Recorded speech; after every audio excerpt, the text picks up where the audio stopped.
2 साल बाद में ईद का पर्व ईद का मस्जिद से सामूहिक नमाज अदा करके मनाई गई।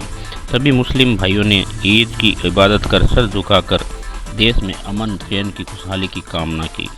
मोहम्मद अकरम रिजवी ने शहर काजी सभी को ईद की नमाज अदा करवाई।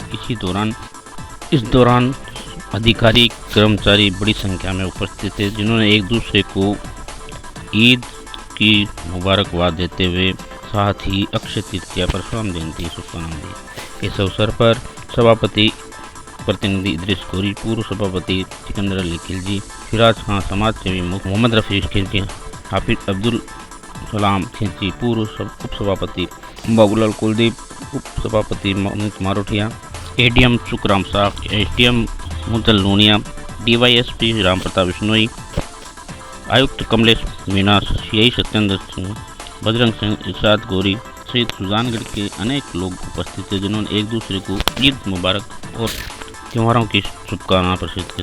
ईद के अवसर पर सभी भाइयों को ईद की बहुत बहुत शुभकामनाएं, बहुत बहुत मुबारक। और आज के दिन हिंदू मुस्लिम सब एक दूसरे को गले मिल करके और ईद की शुभकामनाएं देते हैं, मुबारकां देते हैं। तो निश्चित रूप से आज के दिन ये बहुत ही पवित्र इनका ये जो त्यौहार है, उस त्यौहार पर हम सबको मिल करके एक दूसरे को बधाइयाँ दे रहे हैं।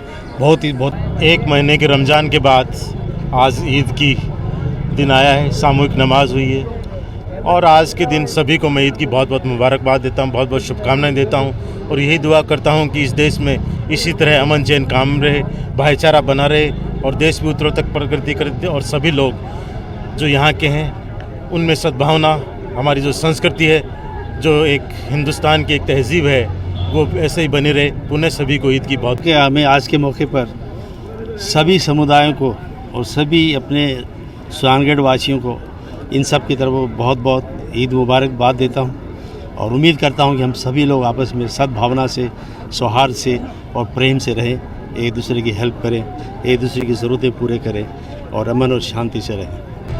संस्कृति और सभ्यता का देश हिंदुस्तान आज महापवित्र एक महीने के रोजे रखकर सभी मुस्लिम भाइयों ने ईद की आज खुशियाँ मनाई है और ईद की नमाज के पाठ देश में अमन चैन और भाईचारे की दुआ की है। मैं सभी साथियों को इस ईद मुबारक के मौके के साथ साथ में आज परशुराम जयंती भी है और आखा तीज भी है। मैं सभी को हिंदुस्तान के आम आवाम, प्रदेशवासियों और देशवासियों को ईद की बहुत बहुत मुबारकबाद।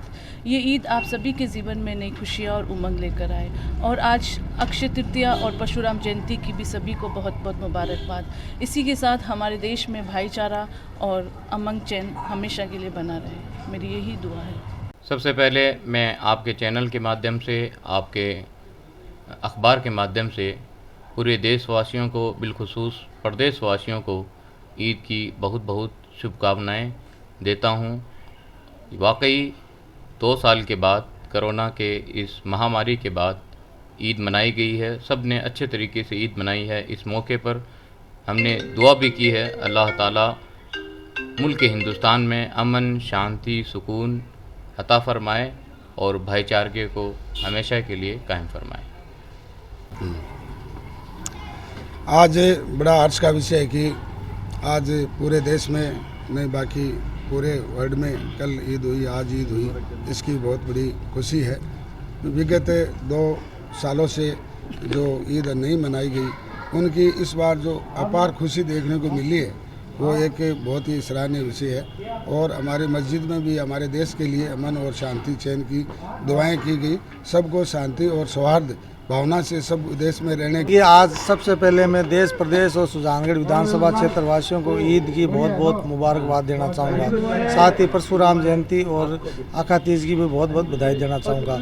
कोरोना की महामारी के 2 साल बाद आज सुजानगढ़ के मुस्लिम भाइयों ने सभी मस्जिदों में, मदरसों में हर्ष और उल्लास के साथ ईद की नमाज अदा की है और सुजानगढ़ और सभी आम आवाम के लिए खुशहाली, आम शांति के लिए जो दुआ की है। तो मैं अल्लाह ताला भगवान से यही प्रार्थना करता हूँ कि जो कोरोना से जिस तरह मुक्ति मिली है वो हमेशा के लिए हम सभी एकजुट 36 कौम, हिंदू मुस्लिम सिख ईसाई भारतवासी भाई भाई के नारे के साथ हम सभी त्यौहार खुशहाली से मनाते रहे और मुसलमान भाइयों ने ईद की नमाज अदा करके अल्लाह ताला से सभी को खुशहाल रखे, सभी को काम मिले, सभी मजदूर को मजदूरी मिले। इन्हीं भावनाओं के साथ मुस्लिम भाइयों ने जो आज ईद की नमाज अदा की है। और मैं पुनः मुसलमान भाइयों को ईद की बधाई देना चाहूँ और अक्षय तृतीया की भी बधाई देना। भीषण गर्मी में लोगों को राहत प्रदान करने के लिए घंटाघर के पास शीतल जल की एक ट्रॉली लगाई गई। जैन समाज के प्रतिनिधियों द्वारा इस ट्रॉली में उद्घाटन किया गया। सुजानगढ़ के लोगों के लिए, राहगीरों के लिए एक वरदान साबित होगी ये ट्रॉली, जहाँ पे शीतल जल भामाशाहों के सहयोग से व्यवस्था की गई है।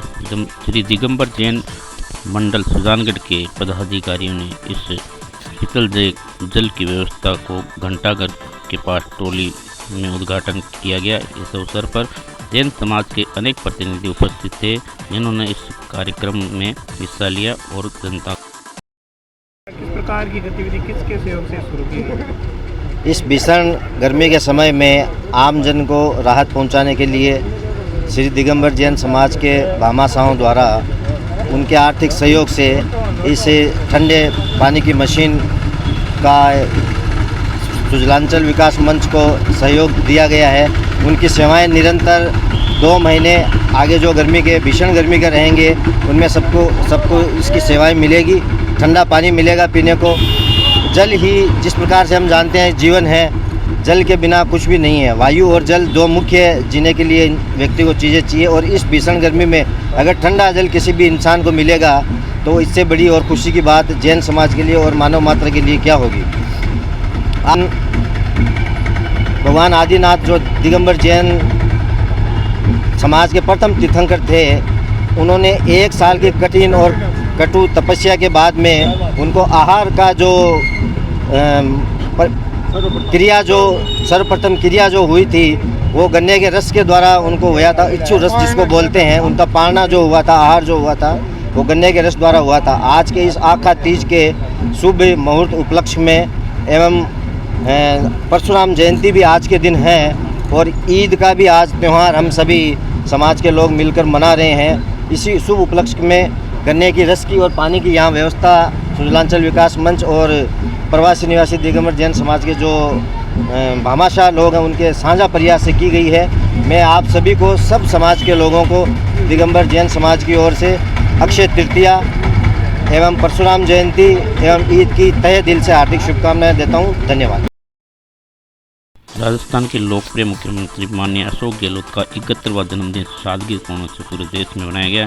वहीं सुजानगढ़ के गोपाल गौशाला में सुजानगढ़ के कांग्रेस कार्यकर्ताओं ने अशोक गहलोत के जिंदाबाद के नारों के साथ जन्मदिन मनाया और गायों को हरा चारा, गुड़ आदि देकर सादगीपूर्ण ढंग से जन्मदिन मनाया। इस अवसर पर विधायक मनोज मेघवाल के नेतृत्व में सुजानगढ़ के अनेक कार्यकर्ता पहुंचे, जहां पे मुख्यमंत्री गहलोत के जिंदाबाद के नारे लगाए और गायों की सेवा की। इस अवसर पर सुजानगढ़ के अनेक कार्यकर्ता उपस्थित थे, पार्षद उपस्थित थे। विधायक मनोज मेघवाल ने मीडिया को बताया कि मुख्यमंत्री की लोकप्रियता के बारे में। राजस्थान प्रदेश के लोकप्रिय मुख्यमंत्री गांधीवादी माननीय अशोक जी गहलोत, जिनका आज 3 मई को जन्मदिवस है, इसके अवसर पर कांग्रेस कार्यकर्ताओं ने आज गौशाला में आकर गायों के लिए चारा, गुड़ आदि खिलाने का प्रोग्राम रखा है, ताकि एक संदेश दिया जा सके। जो गांधीवादी विचार हैं मुख्यमंत्री जी के, जो पिछले 50 साल से, लगभग 50 साल पूरे हो गए उनकी राजनीति में और राजस्थान की जो सेवा कर रहे हैं और जिस हिसाब से उनकी राजनीति है, वो एक आदर्श है आज की युवाओं के लिए कि उन्होंने 50 साल राजनीति के पर जो राजनीति जिस गांधीवादी अंदाज में उन्होंने की है, वो सब के लिए प्रेरणा स्रोत है। और आज के जन्मदिन पर हम उनको बहुत बहुत बधाई, बहुत बहुत शुभकामनाएं देते हैं और दीर्घायु होने की हम ईश्वर से कामना करते हैं। आज का दिन वैसे भी आज परशुराम जयंती है, आज अक्षय तृतीया है, शुभ दिन है और साथ ही आज रमज़ान के बाद ईद का त्यौहार भी आज पूरे देश में हर्षोल्लास के साथ मनाया जा रहा है। तो आज रंग बिरंगी संस्कृति हमारा हिंदुस्तान, उसके विविध रंग आज हमको देखने को मिल रहे। साथ ही हमारे मुख्यमंत्री जी का आज जन्मदिन भी है। आज का दिन आखा तीज यानी अक्षय तृतीया, जिसे अबूझ मुहूर्त भी कहा जाता है। साथ ही इस दिन हंस राजयोग भी बन रहा है, जिसके चलते एक दिन में लगभग हज़ारों शादी समारोह आयोजित होंगे पूरे राजस्थान में शादियों की बड़ी संख्या में आज का होना बड़ी बड़ी बात है। साथ ही बाज़ार में रौनक लौटी है। इस बार खरीद का रिकॉर्ड भी टूटा है। कोरोना की पाबंदी के चलते इस बार अक्षय तृतीया पर करीब 25,000 करोड़ का व्यवसाय होने का अनुमान है, जिसके चलते गहने, वाहन, गारमेंट, इलेक्ट्रॉनिक्स, फर्नीचर, कैटरिंग, हलवाई सहित कारोबार से जुड़े लोगों को बड़ा फ़ायदा होगा। टेंट और कैटरिंग के लोगों को 1,000 करोड़ का फ़ायदा जरूर होगा। वहीं बर्तन के 5 और ज्वेलर्स 5,000 करोड़ का कारोबार का उम्मीद है। वहीं 3,000 से 3,500 करोड़ की गाड़ियों की बिक्री की उम्मीद होनी। आज हम चर्चा करेंगे अक्षय तृतीया आका तीज के बारे में। आका तीज का जो दिन होता है वह ज्योतिष शास्त्र के अंदर अबूझ मुहूर्त होता है। उसके दिन किसी को पूछने की जरूरत नहीं रहती है। यदि हम जैसे शादी विवाह का जो कार्य है, गृह प्रवेश का कार्य है, पदोभार का जो कार्य है, या छोटे छोटे बच्चियाँ या बच्चे उनका जो कान बिंदवाना आज के दिन बहुत अच्छा रहता है। आज के दिन दान धर्म करना बहुत अच्छा रहता है। आज के दिन विशेष तौर से जैसे घर के अंदर पानी का जो स्थान है वहाँ पे नई जैसे मटकी रखना, या जैसे कुंड का जो आज के दिन सफाई करवाना बहुत अच्छा रहता है। यस। आज के दिन घरों के अंदर साथ में क्या होता है, मित्रों की जैसे खिचड़ा और अमलानियाँ भी बनाया जाता है। उसका जो प्रसाद का जो भोग मटकी के लगाया जाता है, और मटकी के लगा जो बूढ़े बुजुर्ग जो छोटे छोटे बच्चे होते हैं, युवा है, उनको जो दिया जाता है, उनसे क्या होता है शरीर के अंदर जो जरा पीड़ा और रोग का निवारण होता है।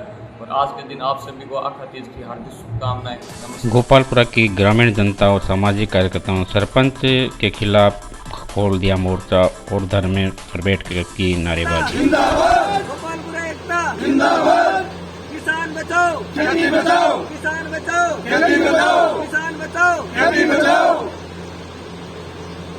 गोपालपुरा एकता जिंदाबाद। गोचर बचाओ खेती बचाओ, गोचर बचाओ खेती बचाओ। हमारी भूमि वन विभाग को नहीं देंगे, विभाग को नहीं देंगे, नहीं देंगे। हमारी भूमि वन विभाग को नहीं देंगे, नहीं देंगे। हमारी भूमि वन विभाग को नहीं देंगे। बंद करो प्रशासन को गुमराह करना, बंद करो, बंद करो। प्रशासन को गुमराह करना, बंद करो, बंद करो। ग्रामीणों को गुमराह करना, बंद करो, बंद करो। ग्रामीणों को गुमराह करना, बंद करो, बंद करो। किस बात को लेकर धरना दिया जा रहा है, ग्रामीणों के द्वारा क्या कहना चाहेंगे? हमने आज ये 3 मई से जो धरना स्टार्ट किया है, इसका मुख्य कारण वही था। कल जो एसडीएम साहब को भी हमने मुख्यमंत्री के नाम पे ज्ञापन सौंपा है कि जो ये इको सेंसिटिव जोन को बढ़ा रहे हैं, इसके हम पूरे विरोध में हैं। और हम गोपालपुरा और गोपालपुरा के सराउंडिंग जो भी भूमि है, इसको वन विभाग को नहीं देना चाहते। हमारी जो गौचर है वो हमें गौचर में ही चाहिए, और जो हमारी खेतीबाड़ी है वो हमें हमारी खेतीबाड़ी चाहिए। हम इसको इको सेंसिटिव जोन में लेने के बिल्कुल खिलाफत में है, और पूरा गांव ही इसी चीज़ के खिलाफ में है कि ये भूमि वन विभाग के पास नहीं जानी चाहिए। ये जिसकी मांगे हमारी यही है कि जो नोटिफिकेशन पहले से चल रहा है, और जो यहाँ पे छापर के अंदर जो बाउंड्री पहले से हो रखी थी कि यहाँ भी वन विभाग की ये भाई जी मांगे क्या? हमारी मांग ये है कि जो पहले से छापर वन विभाग की फॉरेस्ट की जो बाउंड्री बनी हुई है वो सेम यथावत रहनी चाहिए। उसमें कोई हम चेंजेज नहीं चाहते हैं। पुराने टाइम में भी हमें कोई दिक्कत नहीं थी उस बाउंड्री से, और आज भी नहीं है। लेकिन जो ये बढ़ा के आगे कर रहे हैं, हम इसके पूरे विरोध में है। हम इसको आगे नहीं होने। सरपंच के बारे में वही है, एक धरना उन्होंने दिखा हुआ धरना रख रखा है कि हम फॉरेस्ट में करवा रहे हैं, ये करवा रहे हैं। अब गौचर अगर फॉरेस्ट में चली जाएगी तो गायें कहाँ जाएगी? और ये बता रहे हैं कि डूंगर बालाजी को भी फॉरेस्ट, डूंगर बालाजी ऑलरेडी फॉरेस्ट में आया हुआ है। डूंगर बालाजी की जितनी भी चारों तरफ की पहाड़ियाँ हैं वो फॉरेस्ट में आई हुई है। तो और क्या, कहाँ से फॉरेस्ट में जाना चाहिए? अब गौचर को हम फॉरेस्ट में कभी जाने नहीं देंगे। वो कह रहे तालाब बचाना कर धरने पे बैठे। हमारी तो वही एक ही मांग है। उस दिन बताया था कि गोपालपुरा की जो भूमि है वो गोचर वगैरह फॉरेस्ट में इको सेंसिटिव जोन में नहीं जानी चाहिए। बस हमारी मेन मुद्दा यही है। क्रेशर खान वाला उनका प्रेशर मसला है वो जाने। हम लोगों का, हमारे गांव का जो मुद्दा है, इको सेंसिटिव जोन जो बढ़ाने का दायरा उन्होंने लिया है वो नहीं बढ़ना चाहिए। हमारी मेन मांग यही है। एक धरने पे जो सरपंच साहिबा बैठी है वहाँ देखा गया है कि छोटे छोटे बच्चों को लेकर आ रहे हैं, स्कूल में जो बच्चे पढ़ रहे हैं उनको लेकर आ रहे हैं। तो मैं अपने शिक्षा विभाग और बाल विकास विभाग से ये निवेदन करता हूँ कि उनके खिलाफ कार्रवाई की जाए, क्योंकि अभी जो परीक्षा का एग्ज़ाम का टाइम चल रहा है, एग्ज़ाम के टाइम में बच्चों का माइंड वॉश करके धरने पे बिठाया जा रहा है, क्योंकि धरने पे बच्चों का कोई काम नहीं होता और बच्चों को कोई जानकारी भी नहीं है कि इको सेंसिटिव जोन क्या है। तो उनको बच्चों को बहला फुसला के चॉकलेटें दे के उनको वहाँ फालतू में बिठाया जा रहा है। गांव का कोई मतलब सामान्य व्यक्ति उनके साथ में नहीं है, तो वो क्या कर रहे हैं, नरेगा की लेबर को लेकर आ रहे हैं और बच्चों को लेकर आ रहे हैं, उनका दुरुपयोग कर रहे हैं। ये धरना जो धरना हमने लगाया है सभी ग्रामवासियों के सहयोग से, सभी ग्रामवासी यहाँ बैठे हैं। उनकी एक ही मांग है कि ये जोन हमारे गोपालपुरा में नहीं आना चाहिए। इसमें हमारे किसानों की खेती नष्ट होगी इस जोन से, और हमारी यही मांग है कि इस जोन में हमारा गांव नहीं आना चाहिए। और जब तक हमारी मांगे ये पूरी नहीं होगी तब तक ये अनिश्चितकाल धरना चलेगा।